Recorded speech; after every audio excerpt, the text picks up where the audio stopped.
بسم اللہ الرحمن الرحیم۔ قابل احترام ناظرین اور سامعین، ایک اہم اور ضروری مسئلہ آپ کے سامنے رکھنا چاہتا ہوں، اور وہ مسئلہ ہے شوال کے 6 روزوں کے بارے میں، جس کے بارے میں نبی علیہ السلام فرماتے ہیں کہ جس نے شوال کے 6 روزے رکھے تو اس کو اس طرح ثواب ملے گا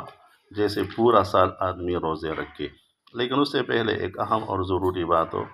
آپ ذہن میں رکھیں کہ اگر بالفرض والمحال کسی بندے سے رمضان کے روزے کسی بیماری یا عذر کی وجہ سے جو ہے وہ قضا ہوئے ہو اور اس نے نہ رکھے ہو رمضان کے روزے،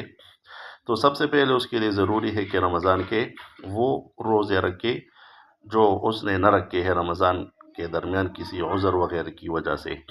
اور پھر اس کے بعد شوال کی 6 روزے جس کو اللہ رب العزت نے طاقت اور قدرت دی ہو اور اس کے پاس رکھنے کا موقع ہو تو وہ شوال کے 6 روزے بھی رکھے۔ اور شوال کے 6 روزوں میں یہ ترتیب بھی ضروری نہیں ہے کہ آپ مسلسل جو ہے وہ 6 روزے رکھیں۔ آپ اس میں اس طرح بھی کر سکتے ہیں کہ 1-2 روزے رکھے، پھر 1-2 کو چھوڑ دے درمیان میں، پھر رکھے۔ غرض یہ ہے کہ شوال کا جو مہینہ ہے اس پورے مہینے میں ان 6 روزوں کو مکمل کرنا ہے، چاہے آپ کے لیے مسلسل 6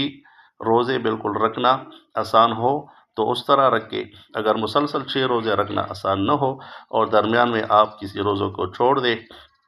1 دن 2 دن اور پھر 1-2 دن روزے رکھے، پھر 1-2 دن چھوڑ دے، پھر 1-2 دن رکھے، تو اس میں یہ اختیار اللہ پاک نے انسان کو دی ہوئی ہے۔ اللہ رب العزت سب مسلمانوں کو ان 6 روزوں کے رکھنے کی توفیق بھی عطا فرمائے، اور تمام مسلمان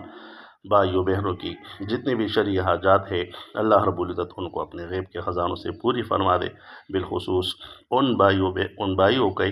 جو ہمارے چینل کو سبسکرائب کرے اور لائک کرے۔